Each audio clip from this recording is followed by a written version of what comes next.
Welcome back to Good Better Broker as we bring in Ann Sullivan and Jaime Bennett. Ann is a senior loan officer and team lead with Lending Heights, and Jaime is a realtor with Life Space Real Estate, and they are located in Pittsburgh, Pennsylvania. Ladies, so great to have you. Thank you. Thanks for having us. Yes, thanks for having us. So we are really excited for this because we have talked to a lot of our clients about real estate relationships, and we've had the opportunity to speak to some realtors as well about what they look for in their lending partners.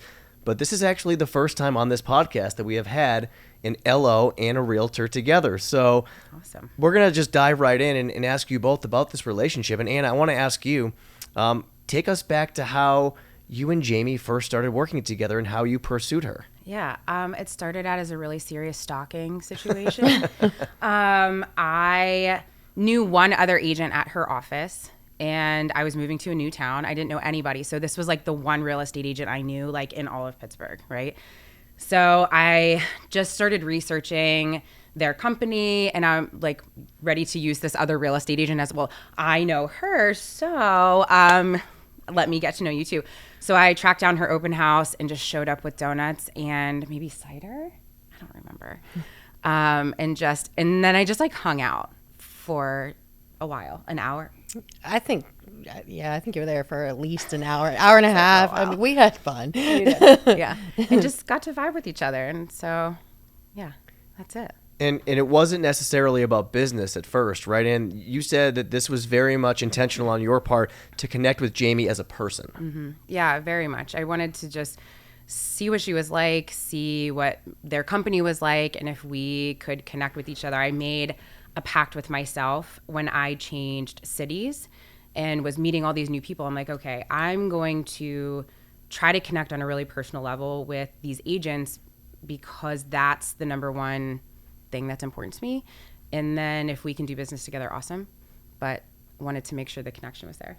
What about you, Jaime? What were your first impressions of Ann as she, first approached you and pursued you as a business partner? When she came in, I think what stood out with Ann was that she wasn't, she connected on a personal level. It wasn't right out of the bat, I'm a mortgage broker, like this is what I can do for you. She asked me about me. She asked about my business. Do I do just very, very personable and interconnection compared to just straight business, like right away business. I mean, we connected on a personal level, I think for a solid hour before. I mean, she had mentioned, I was like, oh, great. But we had we just really honed in on our, similarities, the things we were similar to. And turned out we grew up about an hour, 45 minutes away from each other, north of Pittsburgh transplants. Yeah. Okay. Yeah. I grew up in Erie and she grew up in Titusville. Right. Which is like an hour from each other. Okay, so geographically, some similarities, and it's interesting because Ann, a couple of minutes ago, you talked about how you had made this decision that you really wanted to focus on agents that you clicked with. So I'm curious, now looking back on that decision, how impactful has that been on your business and your relationships with realtors like Jaime? Honestly, it was probably, this is a bold statement, but the best decision I made for my business in the last decade. Being able to have that relationship, like no matter what, like when something goes sideways in a deal, which it does, sometimes a lot, sometimes, it's like, it's not always smooth sailing and you're joking and you're kidding yourself if you say it's smooth sailing with every single deal you have. You have that relationship to fall back on and be like, hey, like this part of the deal is really tough, but that trust, that foundation is there because the relationship exists. And the transition of being able to say no to some agents in a really kind way, like we just don't mesh, we don't vibe. It's not going to be a great relationship for us. It's not going to be a great transaction for your customer. And at the end of the day, like that's the thing that matters, and that's why this relationship matters. Like I got a pretty cool friend out of it also, and I think we do really good business together. Jaime, I'm sure that Ann's personality just, wowed you, and obviously there was a connection there, and you loved how she approached things from a personal standpoint first, and not necessarily comes right out the gates talking business. But I do want to ask you about your business and the most important elements that you have looked for in your relationships with your lending partners?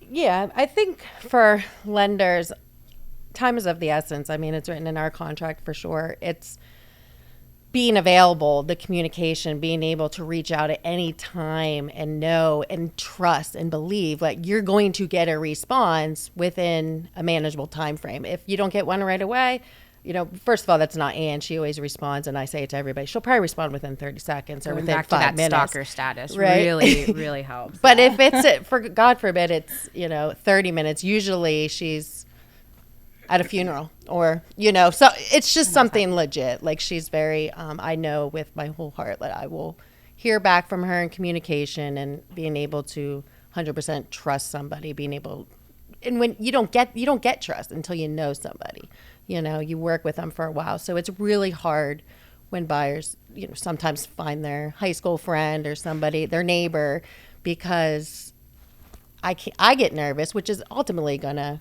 essentially affect the buyer. You mentioned availability, and you actually have a story that goes back a few years about Ann actually demonstrating her reliability and her level of communication with you.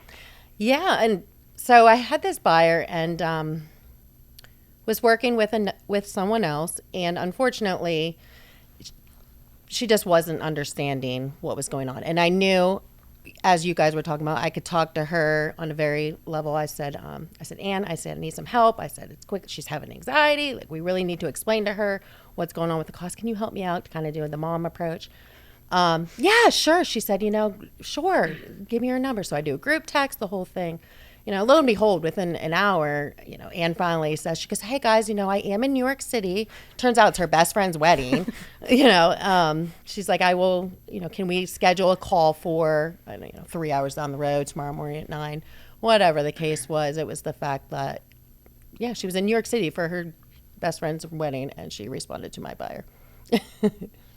I mean, and is that just, on the surface, it would seem like that's a big deal. You are clearly, I don't want to say out of pocket, but you're out of town and you're there for your friend's wedding. Yeah. But I would think that your relationship with Jaime and the fact that she reached out to you and clearly she was in a spot where she needed your help made you say, okay, it's all right. I know I'm out of town. I know I'm here for a wedding, but I'm going to help her out.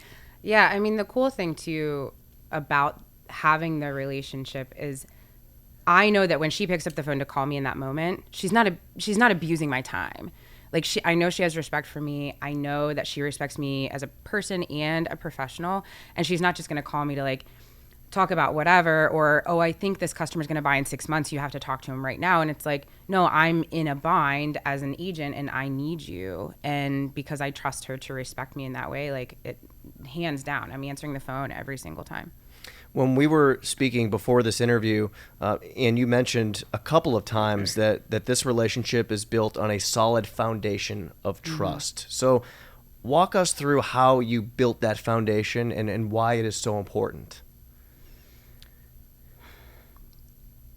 I think that just like you would in a romantic relationship or a friendship with anybody else, like it just simply takes time. It's not the up and down sales approach, right? Where you're just grip and rip, deal in, deal out. It's a long sales cycle. If you look at it that way from a professional standpoint, like I'm coming in, I'm building a relationship and in a genuine way. And that takes a lot of time and it might not be a slam dunk. Like thank God with Jaime, it was like, we clicked right away. We had all this in common. And sometimes it's not. So you put this time in, you put this effort in, you're going for the coffee and you're doing this and you're asking about their kids and, sending them cards or cookies to their open house, whatever you're going to do. And it just takes a little bit longer than that. Like, hey, you should send me a deal because my rates are awesome. It's like, that's a one and done. And I'm in it for the long term with her. It's interesting, Jaime, you mentioned, one of the biggest things you look for in your lenders is that communication.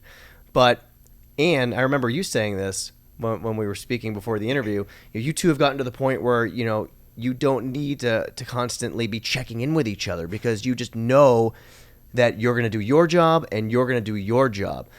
From both of your perspectives, and Jaime, I want you to start, what does that do for just your peace of mind, number one, but also Yeah. your time and opening you up to be more efficient in other areas of your business. Yeah, I mean, when you work with a lender, you don't have to follow up to make sure everything's going, because you have that trust. It definitely saves time to be able to do, I know I spend my time in the morning to kind of do the high level stuff, but I also go through my check marks of things I need to do. And one of them is definitely not Ann when I work with Ann. If there's, listing agent, then I always want to follow up.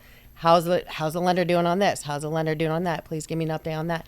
That saves so much time on the buying side when she's the officer, because I just know it's being done, because, she just gets it done. Is that your goal? I mean, is to just kind of give her that peace of mind? Is that something that you are very intentional with? Yes. And for that reason too, like part of the trust that we've built is I want her to feel confident that I'm also here to protect her paycheck. And that also means allowing her to have space to go get new business. Mm-hmm. And that in turn benefits me usually also, and it benefits her and her family. And it's just this very cyclical relationship. And it kind of frees me up too. Like I have a really good system built on my end that it's like I can focus on getting new business as well, taking the time and building those relationships with other agents as well. And we just kind of put our stuff on autopilot. That's just it, is what I was going to say before you said that you use the word system. It's just a really well system. I feel like we've had like a well-oiled machine. Mm-hmm. Because, for example, and I think we talked about this before, and it might be something come up, like how is this, in different scenarios where I didn't have a lender, I was used to their system, it turned into the most minor thing turned into the biggest catastrophe. Yeah, no, that's a great point. You actually led me to that question, right. because you've talked so much about all of the things that Ann does well. Mm-hmm. Conversely, when you have worked with other lenders mm-hmm. and there has been a hiccup, even if it's a small one, what is the negative impact there for you? Repercussions, yeah. It definitely makes me look unprofessional. I didn't follow up with that particular lender to make sure this was done, just because I'm so used to a system that we have down, that it makes me look unprofessional, and it's embarrassing, and that's not that's not the impression I would like from my clients. There just seems to be a lot of loyalty between the two of you, and to that end, there's been times where, Jaime, even if there is a deal that you're not working with Ann on, you don't think twice about reaching out to her and asking her to take a look at it. And Ann, are you of the mind that you're always going to be there and say yes? Yeah, for sure. I mean, that's part of the deal, right? Like if for whatever reason Mr. Smith goes with Susie Linding down the street because they went to high school together, it's her cousin's uncle or whoever. I know for sure that, number one, that Jaime already did her best to try to encourage the buyer to get a second opinion. I know that's happening. And then if she calls me and there's an issue, hey, what do you think about this? And it's like, awesome. Let me add value to your deal a little bit. Well, I think it's also when I do have a hiccup with a different lender, or even on the listing agent side of things, and I need some clarification because we do have good communication skills, I can better understand something. I do call her and say, hey, look, I know this may not be benefiting you, but can you please help me? That ultimately does benefit her in the future, because there's just it's not just for business. She's doing it because she cares about me as a person as well as my business. Mm-hmm. Like she cares about my business, whether she's a part of that certain situation or not. It's like that continual nurture of the trust foundation. Right? Like we can lean on each other to hash things out. You can come to me with issues, even if it's with another lender on a listing, like we can brainstorm, we can come up with ideas. Like it's just, it becomes a really cool space. Mm-hmm. And I'm not going to yell at her, like, I can't believe you let them go to this other lender. Like, shame on you. Yeah. Like there's also no judgment, right? So outside of Susie, whose cousin's uncle is the the mortgage person, and she's going to work with him because that's what she was told to do. Jaime, when you do have a client and they ask you for your suggestion, your recommendation on a lender, how do you tout the benefits of them working with Ann? I tell them pretty much, and I just had this conversation earlier. She's going to give you the best, hands down. I 100%, and no one's going to find a better rate than her. I don't know what she does half the time, but she always seems to pull things out of her pocket to make it the best deal for you compared to anyone else you will find. And I believe that with my whole heart, and that being able to say that makes it very easy to tell people about Ann. Yeah, to be able to say it is one thing, but to be able to actually mean it. Right. And I definitely portray that to them, that I mean it, and I think it's pretty obvious. A lot of the clients we talk to will speak about open houses and how, as the mortgage broker, as the LO, they will go support their realtor partners at open houses. Is this something that you do with Jaime? Yeah, for sure. Yeah, definitely. Yeah, and she definitely always brings snacks. So that's amazing. I mean, I'll forget and be running quickly. You grab the 6-pack and bottle of champagne on the way. Really, meat and cheese boards. Like, I'm never baking, let's be honest. But I'll stop at the store and get cookies. Yeah, she gets some pretty good cookies, too. Yeah, and just, encouraging other people to come. Like, we're sharing it. We're marketing. We're putting marketing pieces together. And we, Yeah, it hits my, I'll market on my social media, you market on your social media, and so it just seems to be able to. We were just talking about that on the way here, being able to market a few things that she has coming up. So we're gonna do it with a recipe I think we're gonna do for Christmas. Yeah, we're gonna push a recipe out. How cool is that? Get on the mailing list. Yeah, we're targeting moms. Is this the Christmas cookie grilled cheese tomato soup thing? You saw that on my Instagram. I saw it and I immediately wanted to eat it. Right? Yeah, it's like you take the cookie cutter. We're off topic slightly, but let's be honest. Sorry. Everybody wants to know about this for the holidays. You take a cookie cutter, you make a grilled cheese, and you cut the grilled cheese with the cookie cutter into all these fun shapes, right? And then put your tomato soup in a little mug. Here you go. Appetizer. This is free of charge. Appetizer for an open house. You're welcome. I mean, I do it with peanut butter and jelly. Peanut butter and jelly. Dip it in some sort of other sauce. I don't know. Do it for the kids. Like a fudgy sauce. I mean, it just seems like a layup for an open house. Oh, yeah. Great idea. Makes them linger a little bit. You talk. You really get them committed. Right. And how about that pre-approval on the spot? Yeah. Let's go. Well, while we're all sitting here getting hungry talking about food and snacks at open houses, let me reel it back in for a moment and ask you about this market, and this relationship the two of you have, why it is that much more important in a housing market like the one we are currently in. Ann, why don't you start with this one? Oh man, that's a layered question for sure. I think that there are so many times in a deal that things can go off the beaten path, so to speak. I'll give a super quick example. Working recently with a brand new agent, we're still building the relationship, and something got a little bit sideways on the home inspection, reply to home inspection, and I'm trying to hey, let's do this, hey, let's do that, and push a little bit, which I could do with Jaime. I could be hey, let's talk about this, let's brainstorm, let's keep the deal together. And she's like, no, we're just here, this is what we're gonna do. And no. And I'm like, this feels weird to me.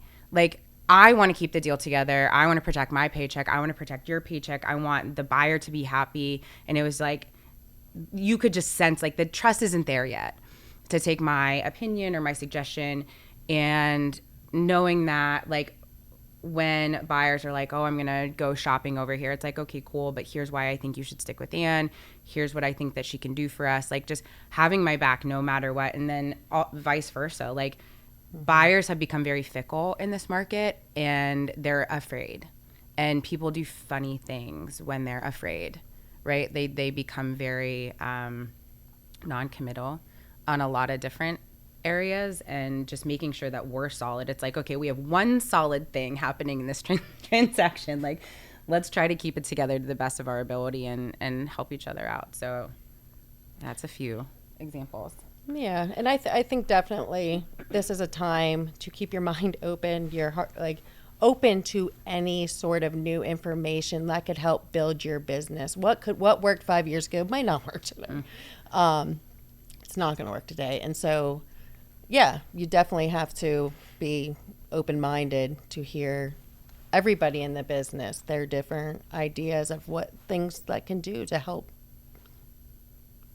the buyer, help the transaction, whatever the case. But you have to be on. I mean, it's too much of there's a little bit of a problem, then that can really hurt you right now. So you're both working together for strategies to help your buyers.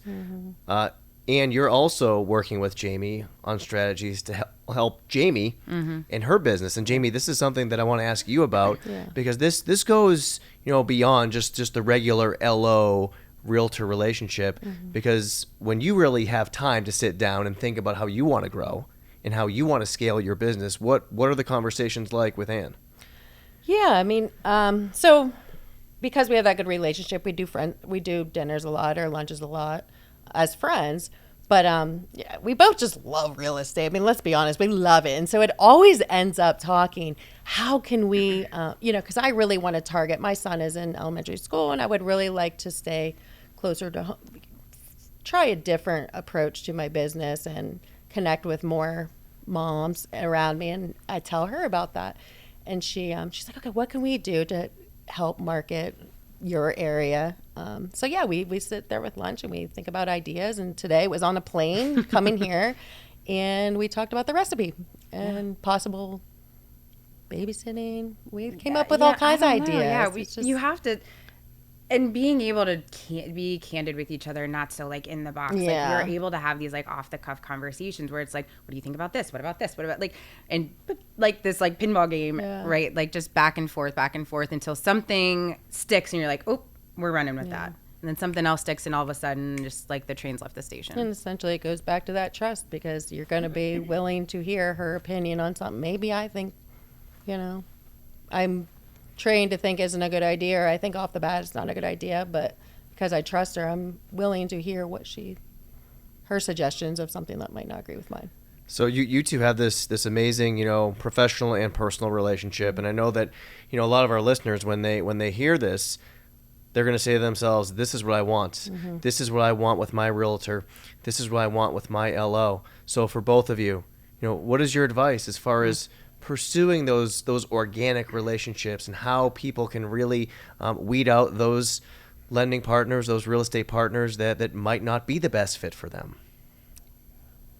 Well, in my opinion, if somebody is looking for, I work best when, because some people don't have like the very close relationship. They like business and they like it very in a box. That's not my personality, and I think a lot of people in this business do not have that personality. But if you work with different lenders and you just don't seem to be able, after some time, talk to them the same way you would one of your friends, just keep going. Keep trying. Be open to some of these people that are coming to your open house or calling you on the phone, and just try to take your time, no matter how busy you are, and have a 5-minute conversation. Just be open to possibly meeting somebody great. Cool. And turns out it could be someone that could help you grow your business pretty well too. Yeah, I think on the LO side, I think we get caught in the vortex of performing, right? It's hard to turn off the sale brain. And I think one of the best pieces of advice I ever got, and I'll give it over and over again, is just to be genuinely yourself. Like, if you're goofy and you're funny and you're super candid, and then be that person. Like, know your stuff, right? Like, know your guidelines inside and out. Know what products you could offer. So, like, when the time comes to stop being silly and goofy and having that, like, big bubbly personality, it's like, all right, but I actually am amazing at my job. And making sure that comes out in a really clear and genuine way, too. So it's like the number one thing to do is just be real. Be who you are, and you're going to just naturally attract the right people. Kind of like dating. Kind of. You mentioned it earlier. Listen, there are so many similarities. I think about it all the time. Like, how do you build a romantic relationship? It's essentially the friendship same. first, they friendship say, right? first, be the friend, be open, go out on dates, build a foundation of trust, listen to each other. You're going to have a lover's quarrel from time to time. Know how to sort it out. We're not perfect. I mean, just, Hey, you know what? There's a million reality dating shows. Maybe there's going to be the LO realtor dating show. Nobody wants to put loan officers on a reality TV show. Like, our job isn't sexy, right? Like, but it can be. I'm here to tell you, lending is very attractive. Let's be really if you like honest. It's numbers, amazing. Yeah. I think that's a great note to end on. Ann Sullivan and Jaime Quotable. Bennett. This was so much fun. Thank you so much for joining us. It was great. Thank you. Thank you so much.